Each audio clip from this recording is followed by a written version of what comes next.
निरालपुर नाम के एक छोटे से गांव में आनंद नाम का एक किसान रहता था, जो अपने पत्नी और 10 वर्षीय बेटे भोला के साथ रहता था। आनंद के माता पिता काफी पहले ही गुजर गए थे। तब से आनंद ने अपना ख्याल अकेले रखा था। काफी समय अकेले रहने के बाद उसने विमला से शादी की थी, जिससे उसको एक बेटा हुआ था। आनंद गांव में खेती बाड़ी और मजदूरी करके अपना और अपने परिवार का पालन पोषण करता था। वहीं उसकी पत्नी विमला एक बड़े जमींदार के घर पर खाना बनाने का काम करती थी। दोनों पति पत्नी मिलकर बहुत मेहनत करते थे और अपने बेटे भोला के साथ कठिनाई भरा जीवन व्यतीत करते थे। यूं तो निरालपुर में ठंडी के मौसम में तापमान माइनस तक पहुंच जाता था, लेकिन इस साल ठंडी के साथ साथ बारिश का भी कहर अपने चरम पर था, जिस कारण गांव की ठंड कई गुना ज्यादा बढ़ चुकी थी।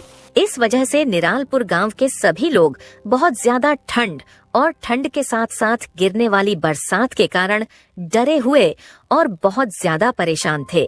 दिन हो या रात, ठंड और बारिश अपना कहर हमेशा बरसाते रहते थे, जिस कारण गांव वालों का घर से निकलना भी दुश्वार हो गया था।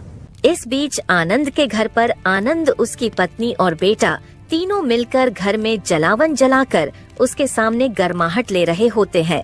तभी विमला बोल पड़ती है, हे भगवान, ये कैसी लीला है आपकी, जो इस साल आप ठंड के मौसम में भी इतना पानी बरसा रहे हो।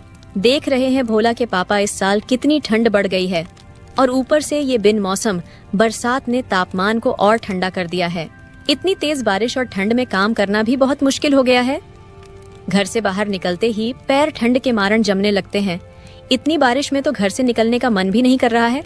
न जाने इस साल की ये ठंडी कैसे कटेगी। हाँ विमला, इस साल की ठंड और उसके साथ साथ गिरने वाली इस बरसात ने अपना कहर कुछ ज्यादा ही बरसा दिया है। न जाने हम गरीबों का क्या होगा। अभी आनंद और विमला आपस में बात कर ही रहे थे, तभी भोला अपने पिता से बोला, बाबा, मैं भी कल आपके साथ आपके खेतों पर चलूंगा। मुझे भी देखना है कि आप खेत पर कैसे काम करते हैं। नहीं भोला बेटा, बाहर बहुत ज्यादा ठंड है। ऐसी ठंड में तुम्हारा बाहर जाना ठीक नहीं है। तुम अपने माँ के साथ घर पर ही रहो। घर के अंदर रहोगे तो सुरक्षित और गर्म रहोगे। ठंड में तुम्हारा बाहर घूमना सही नहीं है, इसलिए मेरी बात मानो और बाहर मत जाओ। नहीं बाबा, मैं भी आपके साथ आपके खेतों पर चलूंगा। मुझे भी देखना है आप खेतों पर कितनी मेहनत करते हो। माँ बाबा को बोलो ना, मुझे भी खेतों पर अपने साथ लेकर जाए। मैं भी देखना चाहता हूँ कि वहाँ क्या क्या होता है और बाबा की मदद करना चाहता हूँ। प्लीज माँ बाबा को बोलो मुझे भी साथ ले चलने। भोला बेटा, जिद नहीं करते। बाहर बहुत ठंड है, और अगर ऐसी ठंड में तुम बाहर जाओगे तो तुम्हारी तबीयत खराब हो सकती है, और अगर ऐसे मौसम में तुम बीमार हो गए तो हमारे पास इतने पैसे भी नहीं है कि तुम्हारा इलाज करवा सके। एक तो वैसे सेठ जी ने इस महीने के पैसे भी नहीं दिए हैं। न जाने इस हफ्ते घर का राशन कैसे आएगा, इसलिए मेरी बात मानो और घर के अंदर ही रहो। ये क्या कह रही हो विमला? यानी घर का राशन खत्म हो गया है? आखिर इतनी बड़ी बात तुमने मुझे बताई क्यों नहीं? आखिर मैं आपको क्या बताती। मैं हर रोज सोचती थी कि आपको बता दूं, पर आपको इतनी परेशानी में देखकर चुप रह जाती थी। घर में आटा सिर्फ 2 दिन का बचा है। दाल तो समझो खत्म हो चुकी है, और सब्जियां तो पिछले हफ्ते से मैं नहीं ला रही थी। मुझे उम्मीद थी कि आज कल में सेठ जी पैसे दे देंगे। इसी आस में मैं चुप थी, परंतु उन्होंने भी अब तक पैसे नहीं दिए हैं। अरे ये तो बहुत बुरा हुआ। अगर कल तक पैसे नहीं मिले तो हम खाएंगे क्या? ऐसे में यदि घर में कोई बीमार पड़ गया तो स्थिति और खराब हो जाएगी। मैं कल सुबह सेठ जी से जाकर बात करूंगा। आनंद की चिंता बढ़ती जा रही थी। ठंड और बारिश ने पहले ही हालात मुश्किल कर दिए थे, और अब घर का राशन खत्म होने की बात ने उसे और बेचैन कर दिया। वह विमला और भोला की तरफ देखता है, मानो वो उनसे कुछ कहना चाह रहा हो, लेकिन शब्द नहीं निकलते। तभी पास बैठे भोला ने बड़े मासूमियत से कहा, बाबा, अगर पैसे नहीं है तो हम खेत से कुछ ला सकते हैं ना। जैसे पिछली बार आप गेहूं लाए थे और उन्हें पीस कर उनसे रोटियां बनाई थी, इस बार भी हम ऐसा कर सकते हैं ना। बेटा, वो गेहूं अब हमारे खेत में नहीं है। उन्हें बेचकर ही तो पिछले साल का कर्ज चुका था। इस बार की फसल तो पूरा बिन मौसम बरसात के कारण खराब हो चुकी है, और अगर ऐसी बारिश होती रही तो कुछ भी नहीं बचेगा खेत में। सुनिए जी, क्यों ना हम सरपंच जी की मदद ले ले। उन्होंने पिछले महीने गांव वालों को राशन बांटने का वादा किया था। हाँ विमला, सरपंच जी से मदद ले सकते हैं। अगर उन्होंने मदद कर दी तो कुछ दिन के राशन का इंतजाम हो सकता है। मैं कल सुबह जैसे ही थोड़ी बारिश खुलेगी तुरंत जाकर सरपंच जी से मिल लूंगा। आनंद ने अपने बेटे और पत्नी का मुंह देखकर फैसला किया कि कल मौसम खुलते ही वह सरपंच से मदद मांगने जाएगा। ठंड का कहर और खाली पेट की चिंता ने उसे मजबूर कर दिया था।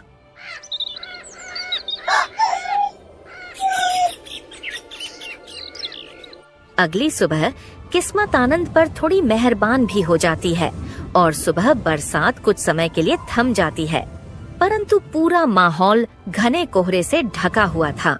बारिश को थमा देख आनंद सरपंच से मिलने जाने वाला होता है, पर जाने से पहले वो विमला और भोला को घर में रहने को बोलकर सरपंच के घर के लिए निकल जाता है। बाहर का मौसम बहुत ठंडा होता है। घने कोहरे के साथ साथ ठंडी हवाएं बहती रहती है, पर आनंद बिना किसी सोच के सरपंच के घर के लिए चलता रहता है।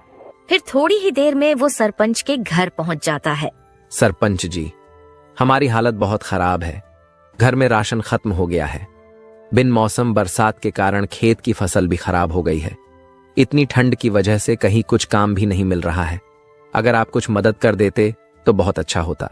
आनंद, ये मेरी जिम्मेदारी थोड़ी ना है, ये तुम्हारी जिम्मेदारी है।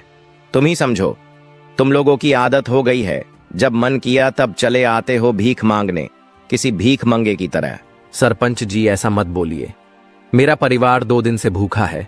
मैं मेहनत से कमाने वाला आदमी हूँ, पर इस बार हालात ने हमें मजबूर कर दिया है। बस कुछ दिन का राशन मिल जाए तो हम संभल जाएंगे। चुप कर। गरीब है तो अपने गरीबी में रहना सीख ले। यहाँ आकर रोने धोने से कुछ नहीं मिलेगा। मेरे पास इतना फालतू समय नहीं है। जा और किसी और से मांगो पैसे।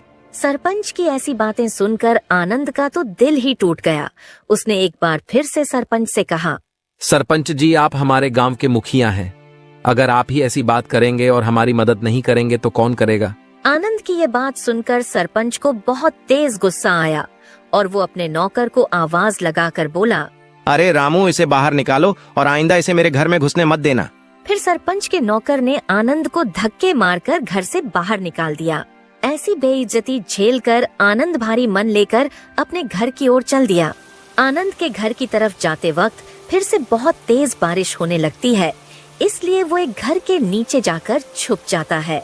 कुछ समय तक वो वहीं चुपचाप बारिश के रुकने का इंतजार करने लगता है, क्योंकि उसे पता था अगर वो ऐसी बरसात में भीग गया और बीमार हो गया तो उसके पास दवाई भर के भी पैसे नहीं थे। बारिश के थोड़ा कम होते ही वो फटाफट से घर पहुंच गया, पर जैसे ही वह घर आया उसने देखा विमला बिस्तर पर लेटी हुई है और भोला भी उसके पास बैठा हुआ है। बाबा, माँ को देखो ना, अचानक क्या हुआ? उनकी तबीयत अचानक खराब हो गई है और वो कुछ भी बोल नहीं रही है। हे भगवान, ये क्या हो गया? सीमा, कुछ बोलो ना, कुछ तो बोलो। ऐसे चुप मत रहो, तुम्हें कुछ नहीं होगा। आनंद, अब ठंड और भूख ने मुझे तोड़ दिया है। मुझे माफ कर दो। मैं तुम्हारा और भोला का साथ अब नहीं दे पाऊंगी। विमला की ऐसी हालत देखकर आनंद के आंखों से पानी आने लगा। उसने सीमा की तरफ देखकर बोला, नहीं विमला, तुम हमें छोड़कर नहीं जा सकती। मैं कुछ करता हूँ, तुम ठीक हो जाओगी। नहीं आनंद, मैं अब ज्यादा समय तक नहीं रहूंगी। मेरी सांसें अब थम रही हैं। तुम भोला और अपना ख्याल रखना। विमला की ऐसी हालत देखकर आनंद घर के बाहर आकर अपने पड़ोसियों को आवाज लगाने लगा, पर ठंड और तेज बारिश के कारण कोई मदद करने के लिए बाहर नहीं आया। बहुत आवाज लगाने के बाद भी जब कोई बाहर नहीं आया तो आनंद फिर से विमला के पास पहुंच गया। आनंद, अब मेरी चिंता मत करो। जितना कर सकते हो भोला के लिए करो। उसे कभी भूखा मत सोने देना। विमला ने इतना कहा, तभी उसकी सांसें उसका साथ छोड़कर चली गई और उसने दुनिया को हमेशा के लिए अलविदा कह दिया। नहीं विमला, तुम मुझे छोड़कर नहीं जा सकती। मेरे और भोला के पास और कुछ नहीं है तुम्हारे सिवा। तुम्हारे बिना तो ये घर भी घर नहीं रहेगा। तुमने हमेशा मेरा साथ दिया है, फिर अब क्यों मुझे छोड़कर जा रही हो? ये कहकर आनंद फूट फूट कर रोने लगा। माँ उठो ना, मेरे लिए उठ जाओ माँ, प्लीज उठ जाओ। बाबा, माँ हमें क्यों छोड़कर चली गई? क्या हमसे कोई गलती हो गई है? नहीं बेटा, हमारी कोई गलती नहीं है। ये सब तो नियति का खेल है। पता नहीं हमने कौन सी गलती की थी कि हमें ये सब भुगतना पड़ रहा है।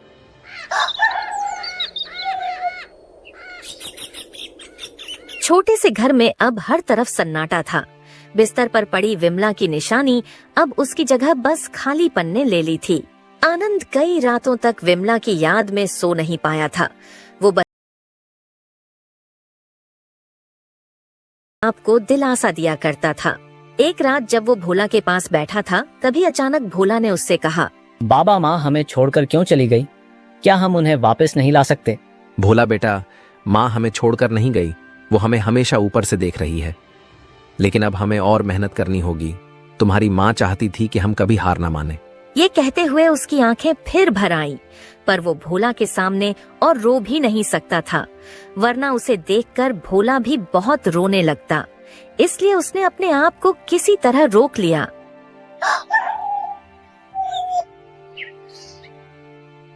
ऐसे ही देखते देखते कई और दिन बीत गए। फिर एक दिन सुबह जब आनंद अपने घर के बाहर बैठा था, तभी गांव का जमींदार भुजबल सिंह अपने आदमियों के साथ आया और मोहन से बोला, आनंद, मेरा कर्ज कब चुकाओगे? अब तो तुम्हें पैसे देकर मुझे 1 साल हो गए।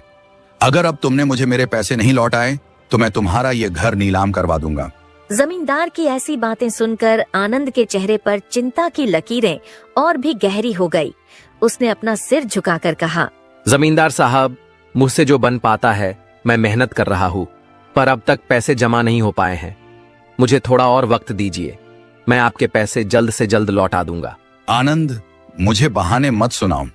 मैं तुम्हें बस और 1 सप्ताह की मोहलत दे रहा हूँ। अगर 1 सप्ताह में मुझे मेरे पैसे नहीं मिले तो मैं तुम्हारा ये घर नीलाम करके अपने पैसे वसूल कर लूंगा।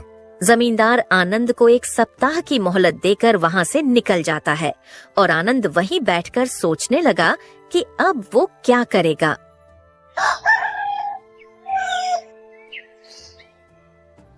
कुछ दिन देखते देखते और गुजर गए और आनंद की चिंता दिन ब दिन और बढ़ती जा रही थी। तभी अचानक एक दिन मोहन का पुराना दोस्त श्याम गांव आया। श्याम और आनंद बचपन के साथी थे, लेकिन कई सालों पहले श्याम रोजगार की तलाश में गांव छोड़कर शहर चला गया था। अब वो काफी पैसे वाला हो गया था।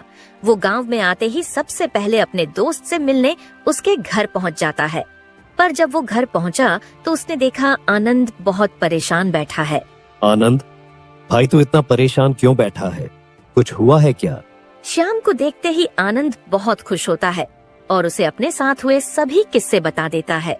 जमींदार के कर्ज और उसके द्वारा दी गई धमकी को सुनने के बाद श्याम को बहुत गुस्सा आता है और वो इस मामले में आनंद की मदद करने की ठान लेता है। तू चिंता मत कर आनंद, दोस्त की मदद करने के लिए ही दोस्त होता है। ये ले पूरे पैसे और जाकर अपना पूरा कर्ज चुका दे।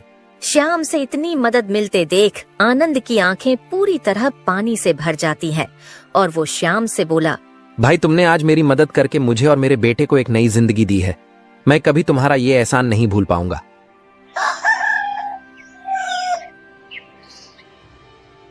अगले ही दिन सुबह सुबह आनंद जमींदार के घर पहुंच गया और उसका सारा कर्ज चुका दिया। जमींदार भी ये देखकर हैरान रह गया, लेकिन उसने पैसे लेकर आनंद को कर्ज मुक्त कर दिया। जमींदार साहब, मैंने आपके पूरे पैसे लौटा दिए हैं। अब मेरे पास आपका 1 रुपया भी नहीं है। वो तो ठीक है, लेकिन एक बात बता, इतने सारे पैसे तेरे पास इतने जल्दी कैसे आ गए?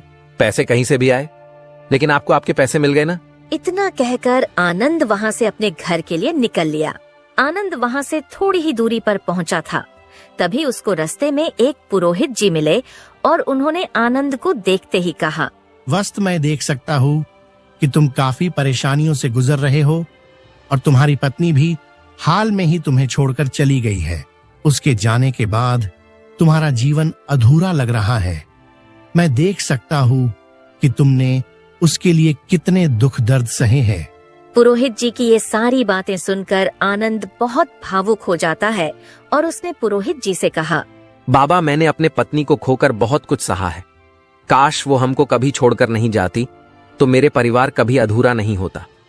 मेरा बेटा तो अपनी माँ के बिना टूट सा गया है, काश उससे मैं एक बार मिल पाता। आनंद की सारी बातें सुनकर पुरोहित जी कुछ समय के लिए चुप हो जाते हैं। फिर उन्होंने गहरी सांस ली और अपनी झोली से एक पोटली निकलकर आनंद को दी और बोले, बेटा, ये पोटली अपने पत्नी के किसी भी एक चीज के साथ अपने तकिए के नीचे रखकर सो जाना तुम्हारी पत्नी से तुम्हारी मुलाकात हो जाएगी।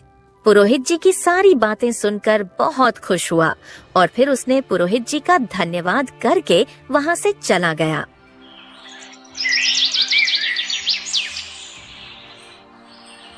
फिर उस रात आनंद ने भी वही किया जिस प्रकार से पुरोहित जी ने उसे कहा था। हे ईश्वर, मैंने पुरोहित जी ने जो जो कहा है सब वैसे कर दिया है। अब बस पुरोहित जी की बात सही हो जाए और मैं विमला से बस एक बार मिल सकूं। फिर क्या था, आनंद ईश्वर से प्रार्थना करके सो गया। तभी अचानक उसकी पत्नी विमला उसके सामने आ जाती है, जिसे देखकर वो बहुत रोने लगता है और वो उससे खूब सारी बातें करने लगता है। कुछ देर तक ऐसे ही चलता रहता है। आनंद अपने मन की सारी बातें विमला से कर लेता है। तभी अचानक आनंद की आंखें खुल जाती है और वो देखता है उसने विमला से अपने मन की सारी बातें सपने में कर ली है। पर जिस तरह का सपना आनंद ने देखा था वो उससे हकीकत के बराबर लग रहा था, जिस वजह से उसका मन बहुत प्रफुल्लित था। आज कितने दिनों बाद विमला से मिलकर बहुत अच्छा लगा, भले ही सपने में क्यों ना हुई हो। चलो चलकर पुरोहित बाबा से मिलकर उनका धन्यवाद करके आता हूँ। आखिर उनके वजह से ही तो मैं विमला से कुछ समय के लिए मिल पाया। आनंद तुरंत घर के काम करके पुरोहित जी से मिलने निकल पड़ता है, परंतु जब वो वहाँ पहुँचा तो उसे वहाँ वो पुरोहित बाबा नहीं मिले। आनंद चारों ओर पुरोहित जी को ढूंढता रहा, लेकिन वे कहीं भी नहीं मिले। वहाँ के आसपास के लोगों से पूछने पर भी किसी ने उन्हें नहीं देखा था। यह बात आनंद को और चकित कर देती है। ये कैसी लीला है भगवान। मुझे ऐसा लगता है जैसे पुरोहित जी मेरे लिए स्वर्ग से आए थे और मुझे मेरी पत्नी से मिलने का मौका देकर चले गए। आनंद का दिल भर आता है। वह अब अपने जीवन को नई दृष्टि से देखने लगता है। उसने ठान लिया कि वह अपने बेटे भोला के लिए जी जान से मेहनत करेगा और अपनी पत्नी विमला की यादों को हमेशा दिल में संजोए रखेगा। जीवन धीरे धीरे अपनी पटरी पर लौटने लगा। अब ठंड का मौसम भी जाने को था और श्याम के द्वारा दी गई मदद से आनंद ने न केवल जमींदार का कर्ज चुकाया, बल्कि वह अपनी खेती को भी पुनः शुरू कर सका। गांव के अन्य किसान भी अब उसकी स्थिति को देखकर प्रोत्साहित हुए और एकजुट होकर खेती में मदद करने लगे।